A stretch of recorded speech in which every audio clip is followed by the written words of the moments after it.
nunggu lama, permohonan selesai, turun jawaban ayat 39-nya. Fanadathul malaikatu wa huwa qa'imun yusalli fil mihrab.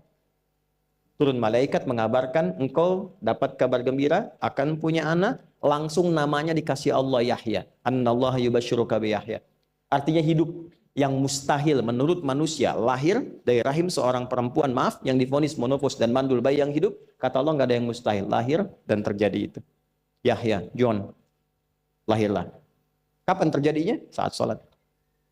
Karena itu saat dipanggil sholat, itu isinya tuh kan doa semua. Silakan ngecek, isinya doa semua. Dari mulai takbir, sujud sampai salam, isinya doa semua. Dan itu konektivitas kita dengan Allah, minta. Kapan itu bisa terkabul dengan cepat doanya? Kapan selesai urusan kita? Kalau koneksinya bagus. Makanya disebutnya zikir, yang terhubung, yang nyambung. Semakin kenal, semakin dekat, semakin mudah. Kadang belum minta, sudah diberi. Ada yang orang belum berucap, Allah sudah berikan. Sehingga ketika menghadapi masalah yang sama, ringan, bukan nggak punya masalah, akan dihadapi, diringankan oleh Allah. Masalah yang sama, ini sampai ribut, adu argumentasi. Orang ini cuma senyum selesai. Betapa banyak masalah kecil, diargumentasikan jadi besar. Akhirnya problem. Tapi tidak sedikit masalah besar dihempaskan di atas sajadah. Ketika koneksinya dengan Allah itu kuat, tiba-tiba hilang seketika, selesai. Makanya Nabi Yakub, kalau punya masalah, yang beliau lakukan apa? Dia bentangkan sajadahnya, dia sholat, dia mohon kepada Allah. Itu dilestarikan di Quran surah ke-12 Yusuf ayat ke-86. Aku tuh kalau sedang punya masalah apapun, ya aku bangun konektivitas dengan Allah. Innama ashku bathi wa huzni ilallah. Saya curhatnya cuma sama Allah.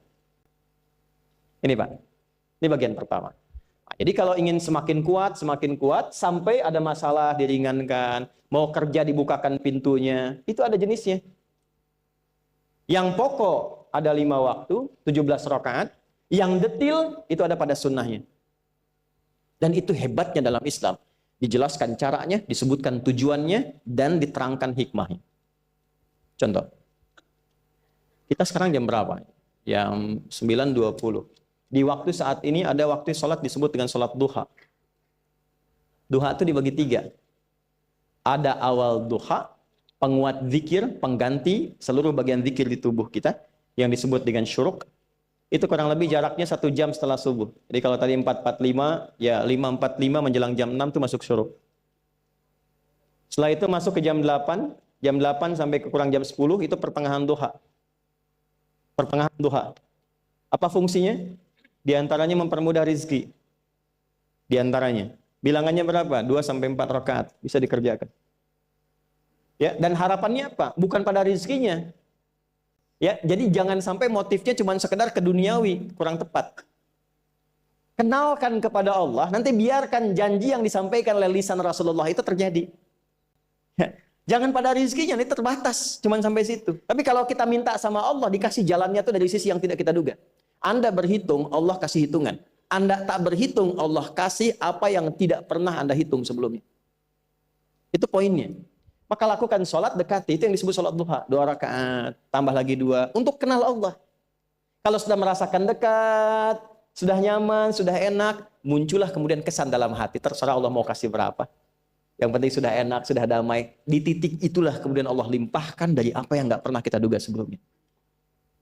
Tiba-tiba keluar, kok ada telepon, dapat proyek, dapat macam-macam. Tapi tujuan sholatnya bukan untuk proyeknya. Buat kenal Allah, ulul albab ini. Kalau cuma pengen lancar, baru serabutnya. Kalau cuma pengen lulus proyek, itu baru daging luarnya. Ulul albab itu kenal Allahnya, sehingga dia tahu akses intinya tuh itu. Itu poinnya. Dan gak mahal. Emang kalau sholat duha di Anur bayar, Pak? Pakai biaya. Baiknya luar biasa.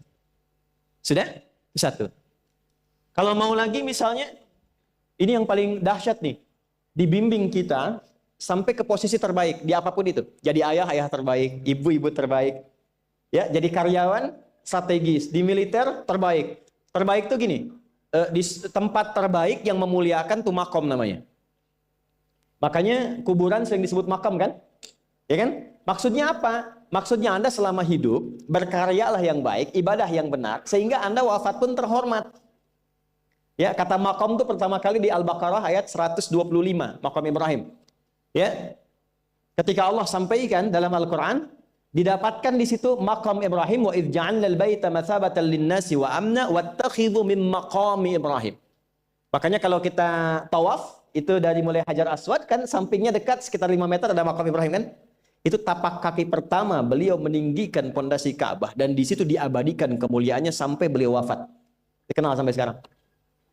Ya, setelah sekian abad. Jadi kalau kita ingin terhormat dan masih dikenang sampai sampai kapanpun, itu makom namanya. Tapi ada cara yang lebih hebat. Anda di posisi itu, lawan pun mengakui memang Anda yang pantas ada di situ. Itu namanya makom mahmuda. Makom mahmuda. Siapa yang bikin urutan 100 tokoh paling berpengaruh di dunia? Siapa? Saya tanya, yang nulis siapa namanya? 100.000? 200.000? Dia mencari langsung di Google tuh. Lambat mas, waktu habis. Michael Chart. Dia yang nulis, maaf ya. Urutan pertamanya siapa? Muhammad SAW. Yang nulis itu muslim atau bukan? Kok bisa tergerak hatinya untuk menempatkan seorang nabi muslim di tempat pertama? Saya tanya begini, kenal Abu Jahal nggak? Ya Allah, makin siang nih nggak fokus nih. Saya kira cuma di Bengkali saja yang kenal Abu Jahal, sini kenal juga. Baik, Abu Jahal itu, apakah orang ini tidak kenal Nabi? Kenal. Orang ini tahu, kalau saya sebut orang ini berarti kurang bagus ya. Kalau saya sebut beliau berarti baik ya. Abu Bakar saya sebut beliau, Abu Jahal orang ini. Maksudnya Abu Jahal. Apakah orang ini tidak tahu kalau Nabi itu mulia? Nabi unggul. Nabi hebat kan? Jadi mengakui sebetulnya Nabi unggul. Dan gulat dengan Nabi itu dalam olahraga kalah. Dia tahu Nabi itu kuat. Ya. Di dalam cinta juga tahu Nabi paling unggul. Abu Jahal melamar Sayyidah Khadijah ditolak, Nabi nggak lamar, Sayyidah Khadijah minta dilamarin. Ya. Dari sejak itulah dia nggak mau tahu semua yang dari Nabi, pokoknya semua harus jelek. Walaupun dia tahu itu baik. Nggak kenal, sampai nggak menanamkan pada dirinya nggak ingin kenal kebaikan Nabi. Nggak ingin kenal pada sesuatu, itu jahlun namanya. Jadi kalau ada mbahnya yang paling bodoh, yang nggak pengen tahu, itu Abu Jahal namanya. Maka sejak saat itu orang ini disebut dengan Abu Jahal. Tapi Abu Jahal pun itu meyakini kebenaran, kekuatan Nabi, cuman karena iri saja. Gitu. Tapi dia nggak bisa nolak. Menilai seseorang di tempat terbaik yang kita nggak bisa nolak dan mengakui memang dia orang yang terbaik, itu namanya maqam mahmuda. Tahukah Anda, jalan untuk mencapai maqam mahmuda itu nggak akan mungkin kita dapatkan kecuali mendekati yang punya semua maqam, yaitu Allah Subhanahu wa taala. Dan jalannya lewat sholat. Itu lewat sholat. Tapi karena ini levelnya istimewa, tingkat tertinggi, ya prajurit pengen jadi komandan terhebat yang diakui, nggak ada orang nyoal. Di kepolisian pengen jadi pimpinan yang baik dan semua mengakui sehingga nggak ada yang nyoal.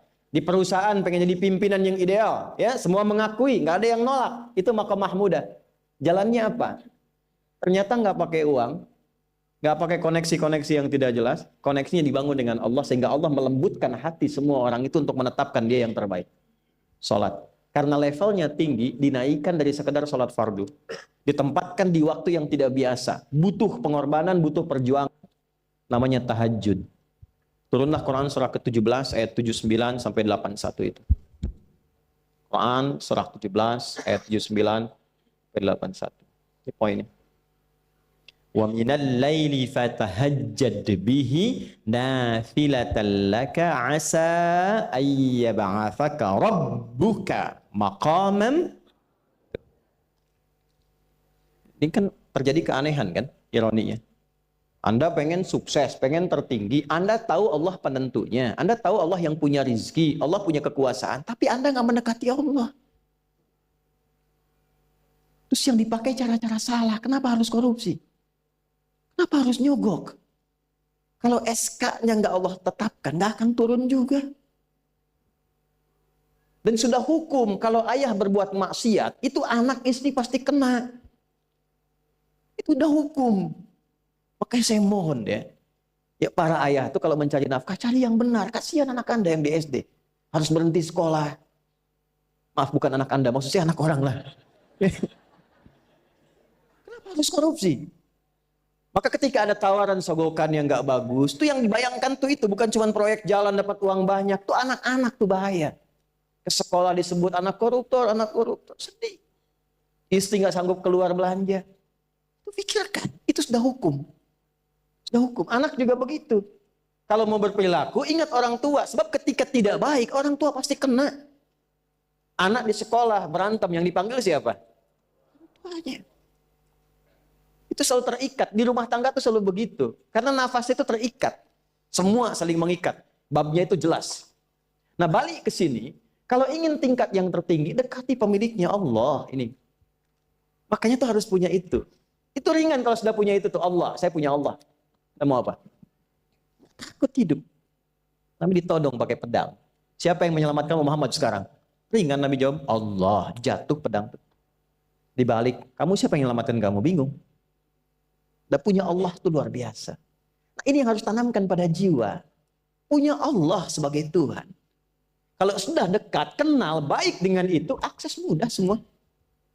Dan yang paling indah itu apa? Menerima apa yang Allah tetapkan. Hari ini nggak dapat, alhamdulillah. Saya masih dikasih jalan. Alhamdulillah, besok belum dapat. Ada akumulasi, paham. Paham. Nah, itu nggak mungkin bisa dapat rasa itu. Salah satunya, ikhtiarnya apa? Nih, tahajud. Dan hebatnya kenapa sholatnya disebut tahajud? Tidak disebut sholat hajat. Ada hajat, ada tahajud, beda. Hajatun, hajada, hajadun, ada tahajjada ya tahajud, tahajud. Beda. Tahajud, di situ aja. Ini sengaja nggak saya hapus nih. Mana staf saya? Oh. Foto nih ya. Saya hafal insya Allah. Tahajud. Asalnya dari kata hajada. Begini ya. Ha, jim, dal. Ditambah ta di depannya. Lalu ada tasydid sebelum akhirnya. Nih. Ini akarnya 3 huruf. Ha, jim, dal. Hajada itu asalnya bangun dari tidur malam. Tidur dulu, lalu bangun setelah itu. Itu hajada. Pelan-pelan. Paham sampai sini? Kita teruskan. Kalau kita ingin berusaha untuk bangun, mengoptimalkan diri untuk bangun, maka tambahkan tak di depannya. Berusaha untuk mendapatkan atau mencapai sesuatu. Kalau yang kita akan lakukan itu tidak mudah, nggak gampang bangunnya, sehingga butuh rencana, butuh persiapan, ya kan? Maka tambahkan tasydid sebelum huruf akhirnya. Dari kata syiddah, apa yang mau dikerjakan ini nggak mudah. Memang pengen bangun itu jam 3. Tapi kan nggak tiba-tiba ujuk-ujuk bangun jam 3, belum tentu. Ya kan? Kita harus rencanakan dulu supaya bisa bangun, saat bangun itu siap, bukan cuma bangun. Bangun jam 3, salatnya 4:30, ya kan jauh. Maka untuk bangun jam 3 itu butuh persiapan, nih syiddah. Maka rencanakan, pasang alarm 3 kali. Misal yang ikhtiarnya jam 2, jam 2.15, jam 2.30. Alarm jam 2 untuk mematikan alarm yang kedua. Gitu kan? Yakin saya, Anda kalau pasang alarm malam tuh nggak 1, yakin? Bangun, ceklek, mati. Minimal ingat akan ada alarm berikutnya kan? Itulah tak. Allah itu sudah tahu modus-modus kita itu. Karena alim maha mengetahui. Detailnya kan kita lakukan kan Allah sudah tahu. Alarm yang kedua membangun kesadaran paripurna. Peringatan kedua. Kalau pengen bangun, enggak tertidur. Maka ketika sampai pada alarm ketiga, sudah sadar kita. Oh. Papa Bu, alhamdulillah. Lebih baik telat daripada enggak sama sekali.